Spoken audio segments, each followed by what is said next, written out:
Hello dears, നമ്മുടെ daily ലൈഫിൽ നമുക്ക് ഏറെ ഉപകരിക്കുന്ന വളരെ കുഞ്ഞു കുഞ്ഞു ടിപ്സുകളൊക്കെ ഉൾക്കൊള്ളിച്ചിട്ടുള്ള ഒരു വീഡിയോ ആയിട്ട് കേട്ടോ ഞാനിന്ന് വന്നിരിക്കുന്നത്. അപ്പോൾ ഒരു വീഡിയോ ഒന്ന് സ്കിപ്പ് ചെയ്യാതെ കാണാൻ വേണ്ടി ശ്രമിക്കണേ. നമുക്ക് ആദ്യത്തെ ടിപ്പിലേക്ക് പോവാം. ഇതേപോലെ നമ്മൾ ഷർട്ടൊക്കെ വാങ്ങിക്കഴിഞ്ഞാൽ 2 പ്രാവശ്യമൊക്കെ അലക്കുമ്പോഴേക്കും അതിൻ്റെ ഒരു ഹുക്ക് ഇളകി ഇങ്ങ് വരും. ആ ഒരു നൂല് പെട്ടെന്ന് തന്നെ പൊട്ടിപ്പോകാനുള്ള ചാൻസ് ഒക്കെ ഉണ്ട്. അങ്ങനെ ഉണ്ടാവാതിരിക്കാൻ വേണ്ടിയിട്ട് ആ ഒരു നൂല് പൊട്ടിപ്പോവാതിരിക്കാൻ വേണ്ടിയിട്ട് വീട്ടിൽ ഫെവിക്കോൾ ഉണ്ടെങ്കിൽ ജസ്റ്റ് ആ ഒരു നൂലിൽ ഹുക്കിൻ്റെ മുകളിലും അടിഭാഗത്തുള്ള നൂല് കെട്ടിവെച്ചിട്ടുള്ള ഈ ഒരു ഭാഗത്തായിട്ട് തേച്ച് കൊടുക്കുക. ഇനിയിപ്പോൾ ഫെവിക്കോൾ ഇല്ല എങ്കിൽ നെയിൽ പോളിഷ് റിമൂവർ ആയാലും കുഴപ്പമില്ല കേട്ടോ. നെയിൽ പോളിഷ് കളറൊന്നും ആക്കാതിരിക്കുന്നതാണ് നല്ലത്. വൈറ്റ് കളർ ഷർട്ടൊക്കെ ആണെങ്കിൽ എടുത്ത് കാണിക്കുമല്ലോ. നെയിൽ പോളിഷ് റിമൂവർ ആയിരിക്കും കൂടുതൽ നല്ലത്. അല്ലാച്ചാൽ ഫെവിക്കോൾ ആക്കി കൊടുക്കുക കേട്ടോ. അപ്പോൾ ഈ ഒരു നൂല് അവിടെ തന്നെ ഉറച്ച് കിടക്കും, പെട്ടെന്നൊന്നും വിട്ടു പോകത്തില്ല കേട്ടോ. ഹുക്ക് മിസ്സായി പോകത്തും ഇല്ല. അടുത്തൊരു ടിപ്പിലേക്ക് പോവാം. നമ്മൾ പുറത്തുനിന്നൊക്കെ ഭക്ഷണം വാങ്ങിക്കുമ്പം ഇതേപോലത്തെ ഒരു ചെറിയൊരു ടൊമാറ്റോ കെച്ചപ്പിൻ്റെ കിട്ടുമല്ലോ. ഈ ഒരു ടൊമാറ്റോ കെച്ചപ്പ് ചിലരൊന്നും കഴിക്കത്തില്ല. അങ്ങനെ കഴിക്കാണ്ടവരൊക്കെ ഉണ്ടെങ്കിൽ ഈ ഒരു ടിപ്പൊന്ന്, ഇങ്ങനത്തെ പാക്കറ്റ് കുഞ്ഞു പാക്കറ്റ് ഉണ്ടെങ്കിൽ ഈ ഒരു ടിപ്പൊന്ന് ചെയ്ത് നോക്കുക കേട്ടോ. അപ്പോൾ ഞാൻ എന്തോ ഒരു പാത്രത്തിലേക്ക് പൊട്ടിച്ച് ഒഴിച്ച് കൊടുത്തിട്ടുണ്ട്. ഇനി ഇതിലേക്ക് ശകലം ബേക്കിംഗ് സോഡയാണ് കേട്ടോ ഇട്ട് കൊടുക്കുന്നത്. എന്നിട്ട് രണ്ടും കൂടി നല്ല രീതിക്കൊന്ന് മിക്സ് ചെയ്ത് കൊടുക്കുന്നുണ്ട്. ഇത് എന്തിനാണെന്ന് വെച്ചാൽ നമ്മളെ വീട്ടിൽ കത്തിയായാലും ഗ്രേറ്റർ ആയാലും ഒക്കെ കുറേ നമ്മൾ പച്ചക്കറി സാധനങ്ങളൊക്കെ മുറിച്ച് കഴിഞ്ഞാലും ഗ്രേറ്റ് ചെയ്ത് കഴിഞ്ഞാലും അതിൻ്റെ മുകളിലൊരു കറ പിടിച്ചു കൊടുക്കും. പ്രത്യേകിച്ച് പറയുകയാണെങ്കിൽ കോവയ്ക്കേൻ്റെ ഒക്കെ കറ നല്ല രീതിക്ക് തന്നെ പിടിച്ചു കഴിഞ്ഞാൽ ഒരു ഇരുമ്പ് കളറായിട്ട് അതുമേൽ ഇങ്ങനെ പിടിച്ച് കിടക്കും. അത് എളുപ്പത്തിൽ തന്നെ ക്ലീൻ ചെയ്യാൻ ഇത് ഉപയോഗിച്ചിട്ട് പറ്റും കേട്ടോ. നമ്മൾ സാധാരണ സോപ്പ് ഉപയോഗിച്ച് സ്ക്രബ്ബർ ഉപയോഗിച്ച് ഈ ഒരു ഗ്രേറ്റർ കഴുകാൻ വേണ്ടിയിട്ട് കുറച്ച് പാടായിരിക്കും. അതിലും ബെറ്ററായിട്ട് നമുക്ക് ഈ ഒരു ബ്രഷും ഇതേപോലത്തെ ടൊമാറ്റോ കെച്ചപ്പും ഉണ്ടെങ്കിൽ എളുപ്പത്തിൽ തന്നെ ക്ലീൻ ചെയ്തെടുക്കാൻ വേണ്ടിയിട്ട് പറ്റും കേട്ടോ. ഇതിൻ്റെ മുകളിൽ പിടിച്ചെടുക്കുന്ന ഈ ഇരുമ്പ് കറിയൊക്കെ പെട്ടെന്ന് തന്നെ ഇളകി അങ്ങ് പോയിക്കോളും ഈ ഒരു സംഭവം കൊണ്ട്. ജസ്റ്റ് ഒന്നിങ്ങനെ തേച്ച് കൊടുത്തിട്ട് നോർമൽ വാട്ടറിൽ കഴുകി കഴിഞ്ഞാൽ മതി കേട്ടോ. നല്ല രീതിക്ക് തന്നെ അഴുക്കൊക്കെ ക്ലീനായിട്ട് കിട്ടിയിട്ടുണ്ടാവും. അടുത്തൊരു ടിപ്പിലേക്ക് പോവാം.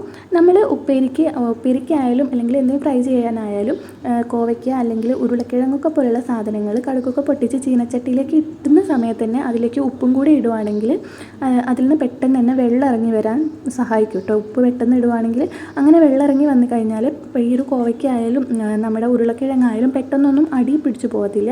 ഇത് രണ്ടും പെട്ടെന്ന് തന്നെ അടി പിടിച്ചു പോകുന്ന സാധനമാണ്. അപ്പോൾ നമ്മൾ പെട്ടെന്ന് അതിലേക്ക് ഉപ്പും കൂടെ ഇടുവാണെങ്കിൽ അടിയിലൊന്നും പിടിച്ചു പോവാതെ അത് ശരിക്കും നല്ല രീതിക്ക് തന്നെ വെന്ത് കിട്ടും കേട്ടോ. കടുകൊക്കെ പൊട്ടിച്ച് ഈ ഒരു സംഭവം അത് ഈ ഒരു ചീനച്ചട്ടിയിലേക്ക് ഇടുന്ന സമയത്ത് തന്നെ ഉപ്പും കൂടെ ചേർത്ത് കൊടുത്താൽ മതിയേ. അടുത്തൊരു ടിപ്പിലേക്ക് പോകാം. നമ്മുടെ ടൈലൊക്കെ വെച്ചിട്ടുള്ള ഈ ഒരു ചവറിൻ്റെ ഈ ഒരു ഭാഗം ഉണ്ടാവില്ലേ, ചില സ്ഥലത്തിന് കുറ്റിയാരം എന്നൊക്കെ പറയും. ഈ ഒരു ഭാഗത്ത് നല്ലോണം പൊടിയും അഴുക്കൊക്കെ പിടിച്ച് കിടക്കുന്നുണ്ടെങ്കിൽ എക്സ്പയറി ഡേറ്റ് കഴിഞ്ഞിട്ടുള്ള പൗഡർ വീട്ടിലുണ്ടെങ്കിൽ ഇതിൻ്റെ മുഖത്തേക്കൊന്ന് തൂവി കൊടുക്കുക. എന്നിട്ട് ഒരു ബ്രഷ് വെച്ചിട്ട് നല്ല രീതിക്കൊന്ന് ക്ലീൻ ചെയ്ത് കൊടുക്കുക കേട്ടോ. വളരെ പെട്ടെന്ന് അവിടെയുള്ള അഴുക്കൊക്കെ ക്ലീൻ ആയിട്ട് കിട്ടുന്നതായിട്ട് കാണാം. ഇത് നമ്മുടെ ക്വാർട്ടേഴ്സിൽ താഴെ കേട്ടോ. ഇതൊന്ന് എത്ര ക്ലീൻ ചെയ്താലും ഒത്തിരി അങ്ങോട്ട് ക്ലീനായിട്ട് കിട്ടത്തില്ല. കാരണം അവിടെ ഒരു പെയിൻ്റാണ് കേട്ടോ. ആ പെയിൻറ്റ് ഇളകിപ്പോയതിന് ശേഷമുള്ളൊരു കളറാണ് അവിടെ. നമ്മളെ വീട്ടിലൊക്കെ ആകുമ്പം എളുപ്പത്തിൽ നമുക്ക് ക്ലീൻ ചെയ്തെടുക്കാൻ വേണ്ടിയിട്ട് പറ്റും കേട്ടോ. അതേപോലെ തന്നെയാണ് ഈ ഒരു സംഭവത്തിൻ്റെ അവിടേക്കും കുഞ്ഞു കുഞ്ഞു ഹോൾസൊക്കെ ഉണ്ടായിട്ട് അതിലൂടെ ഉറുമ്പൊക്കെ വരാനുള്ള സാധ്യത കൂടുതലാണ്. ഇങ്ങനത്തെ സ്ഥലത്തൊക്കെയാണ് ഉറുമ്പ് പെട്ടെന്നൊക്കെ ഉണ്ടാവുക. അങ്ങനെ വരുന്ന സമയത്ത് കുറച്ച് പൗഡർ അവിടെ തൂവിക്കൊടുത്താൽ മാത്രം മതി കേട്ടോ. ഈ ഒരു പൗഡറിൻ്റെ സ്മെല്ല് കാരണം ഉറുമ്പ് അങ്ങ് പൊയ്ക്കോളും. അടുത്തൊരു ടിപ്പിലേക്ക് പോവാം. നമ്മൾ വെള്ളയപ്പത്തിൻ്റെ ഒക്കെ ഇങ്ങനത്തെ ഇങ്ങനത്തെ ലിഡുള്ള മൂടിയൊക്കെ ഉണ്ടാവില്ലേ, അപ്പം ഈ ഒരു മുടിയുടെ ഈ ഒരു സ്ക്രൂ പെട്ടെന്ന് തന്നെ ഇളകി വരാനുള്ള സാധ്യതയുണ്ട്. അപ്പോൾ ഈ ഒരു സ്ക്രൂ അവിടെ തന്നെ ടൈറ്റായിട്ട് ഇരിക്കാൻ വേണ്ടിയിട്ട് ഈ ഒരു ഇതിൻ്റെ ഉള്ളിലെ സ്ക്രൂ ഇടുന്ന ഈ ഒരു സംഭവത്തിൻ്റെ ഉള്ളിലേക്കായിട്ട് കുറച്ച് നെയിൽ പോളിഷ് ആക്കി കൊടുക്കുക. അതിനുശേഷം ഈ ഒരു സ്ക്രൂ ഇട്ട് കൊടുക്കുകയാണെങ്കിൽ സ്ക്രൂ നല്ല ടൈറ്റായിട്ട് ഇരിക്കും കേട്ടോ. പെട്ടെന്നൊന്നും അഴിഞ്ഞു പോകത്തുമില്ല. അവിടെ അങ്ങനെ തുരുമ്പ് പിടിക്കുന്നതൊക്കെ തടയാൻ വേണ്ടിയിട്ട് ഇത് സഹായിക്കും കേട്ടോ. ഈ ഒരു സ്ക്രൂ ഇടുന്ന ഈ ഒരു ഹോൾസിലേക്ക് കുറച്ച് നെയിൽ പോളിഷ് ആക്കി കൊടുത്താൽ മതി. അവിടെ തുരുമ്പും പിടിക്കത്തില്ല. ഈ ഒരു സ്ക്രൂ നല്ല ടൈറ്റായിട്ട് ഇരിക്കും കേട്ടോ. പിന്നെ ഇങ്ങനെ ഇളകി കളിക്കത്തില്ല. നമ്മൾ വെള്ളയപ്പ ചട്ടിക്കൊക്കെ മൂടി വയ്ക്കുമ്പോൾ അതിങ്ങനെ ഇളകി കളിക്കില്ല. അതുപോലെ തന്നെയാണ് കുക്കറിൻ്റെ പീടിയൊക്കെ ഉണ്ടാവില്ലേ, അതിൻ്റെ ഉള്ളിലൊക്കെ ഇങ്ങനെ ചെയ്ത് കൊടുക്കുകയാണെങ്കിൽ അത് ഇളകി കളിക്കത്തില്ല കേട്ടോ. ഇതേപോലെ നല്ല ടൈറ്റായിട്ട് അവിടെ കിടന്നോളും.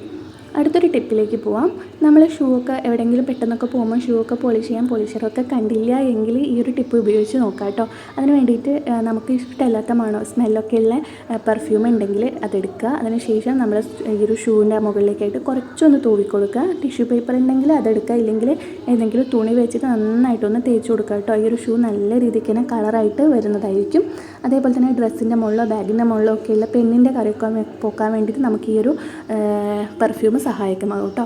അടുത്തൊരു ടിപ്പിലേക്ക് പോകാം. നമ്മൾ പാലൊക്കെ കാച്ചിക്കഴിഞ്ഞാൽ ഈ ഒരു പാല് കാച്ചിട്ടുള്ള പാത്രം ഉണ്ടാവില്ല, ഈ ഒരു പാത്രത്തിൻ്റെ അകത്ത് ഇത്രയും ഭാഗം ഇതിലാണ് നല്ല ഫാക്റ്റൊക്കെ അടങ്ങിയിട്ടുള്ളത്.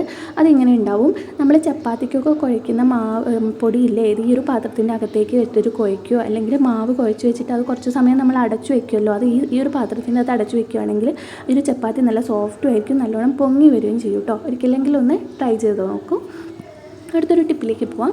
നമ്മൾ ഗ്യാസ് സ്റ്റൗവൊക്കെ ഇതേപോലെ എപ്പോഴെങ്കിലുമൊക്കെ നല്ല രീതിക്ക് തന്നെ അഴുക്കായിട്ടൊക്കെ കിടക്കുന്നുണ്ടെങ്കിൽ നമുക്ക് ഈ ഒരു ടിപ്പ് ഉപയോഗിച്ച് നോക്കാം.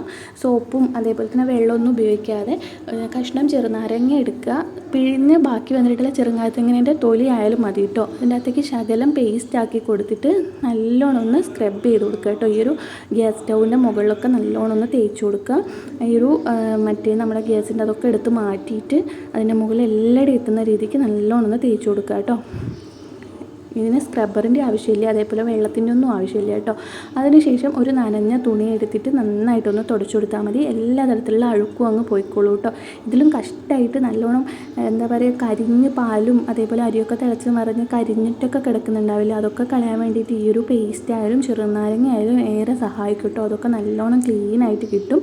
നമ്മൾ സ്ക്രബ്ബറൊക്കെ വെച്ച് ഉരയ്ക്കുമ്പോൾ ഇതിൻ്റെ മുകളിൽ സ്ക്രാച്ചൊക്കെ വരുന്ന ഗ്യാസ് സ്റ്റൗവിൻ്റെ ഈ ഒരു ഭംഗിയൊക്കെ പോകാനുള്ള ചാൻസ് ഉണ്ട്. അങ്ങനെ ഇല്ലാതിരിക്കാൻ വേണ്ടിയിട്ട് ഇങ്ങനെ ഒന്ന് ചെയ്ത് നോക്കുക കേട്ടോ. അപ്പോൾ ഇന്നത്തെ വീഡിയോ ഇത്രയേ ഉള്ളൂ. എല്ലാവർക്കും ഇഷ്ടമായി എന്ന് വിചാരിക്കുന്നു. ഇഷ്ടമായിട്ടുണ്ടെങ്കിൽ വീഡിയോ ലൈക്ക് ചെയ്യാൻ വേണ്ടി മറക്കരുത്. Thank you.